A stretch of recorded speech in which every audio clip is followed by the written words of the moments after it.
This is lecture 4, How. Welcome back and be prepared to get in some practical how-to ideas and resources as you plan your first steps. I hope that our last lecture, Why, has motivated you to commit to implementing this different but effective approach to growing your people into mature biblical stewards and generous givers. I hope that you have undergone a change in thinking on how you generate time, talent, and treasure resources for your church. Let me give you one final encouragement with a quote by Dr. Wesley K. Wilmer, editor, from the excellent book, quote, Revolution in Generosity, Transforming Stewards to be Rich Toward God.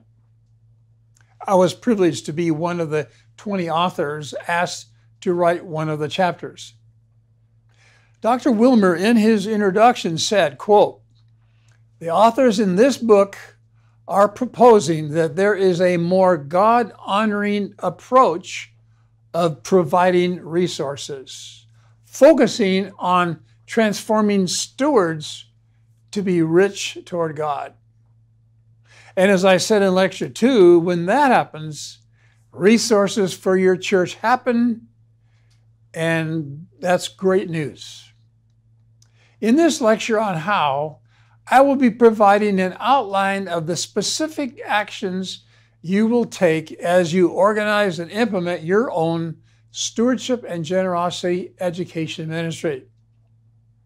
You will need to spend time reading chapters 3 and 4 in my book that give you specific guidance.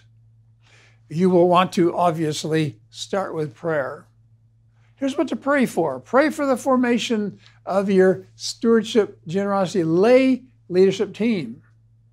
Pray for your leadership team that they will commit to the process. Pray that your congregation will accept and support this ministry. When forming your leadership team, with all due respect, I do not recommend using your finance committee, if you have one.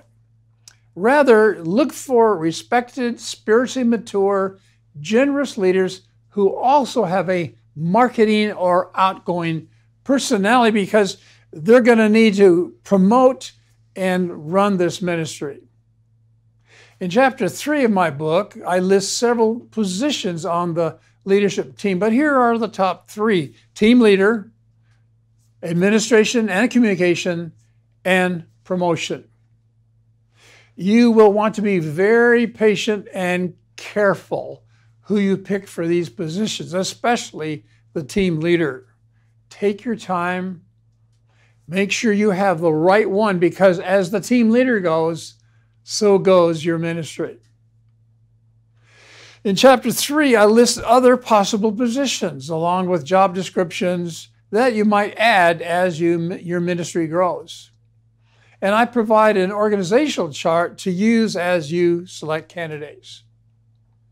Some of the positions on your team will work with different church educational outlets or facets, such as working with the worship service pastor and introducing stewardship moments, working with the minister of Christian education or Sunday school to ensure that that subject is caught and taught there, working with small group leaders and providing content for them, bringing in live or video seminars on the subject, providing individual counselor training to help folks with budgeting and debt reduction issues.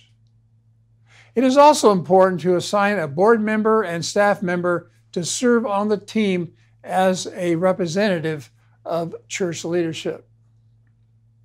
After you have organized and trained your stewardship ministry leadership team using this course package and material, you will want to introduce this then ministry and leadership team to your congregation. And I cover that in detail on pages 50 through 51 in my book. This introduction to your congregation is important because you want your people to understand why are you implementing this ministry, and see its value for them, and then be willing to cooperate when asked to take the anonymous questionnaire. They need to see that this ministry will benefit them. And in fact, I provide a sample of the Stewardship Generosity questionnaire that you can modify to reflect your church's culture, economy, and demographics. The results of the questionnaires, very important, will provide the information you will need and then include in your organizational Stewardship Generosity survey. The questionnaires feed the survey, and a sample is provided on pages 53 through 58. The results of the survey then will help you prepare and design your activity agenda.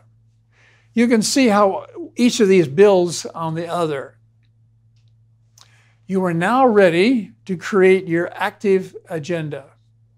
It obviously will vary with each church depending on the results of the questionnaires and church survey. For example, what proved to be the strongest felt need? Where are they weakest? Where are they strongest? Don't try to do everything at once. Pick the teaching venues and themes that are the most important. Start slowly, then gradually add activities over time. Be patient with your congregation's progress. Okay, what should you teach? Which ones are priority? On pages 58 through 81, I list my priority themes with scripture references to teach from the different outlets or faucets. Some theme examples are God's part, obviously. What's man's part? Managing our time and our talent. Other examples are managing our money, the giving of our money, our time and talent, training our children, and estate and gift planning. Because your people are suffering from information overload and the influence of culture's worldview, they will need to be continuously exposed to God's worldview and instruction on stewardship. Now let's focus on some of your ministry outlets or faucets from which you will teach and train your people. Preaching, obviously. That faucet reaches the whole congregation, but it is limited in its lasting impact. Worship services, where you provide a stewardship 1-minute moment before taking the offering. Pages 63 through 64 give you some ideas here. Sunday school or Christian education class teaching. In Lecture 5, I point you to several sources for teaching content. Small groups obviously allow more interactive involvement on these subjects. I list a couple of sources for small group study content on page 107. Continuing, some of your people will need or want one-on-one budget counseling. Page 66 gives you a great source for training your own budget coaches.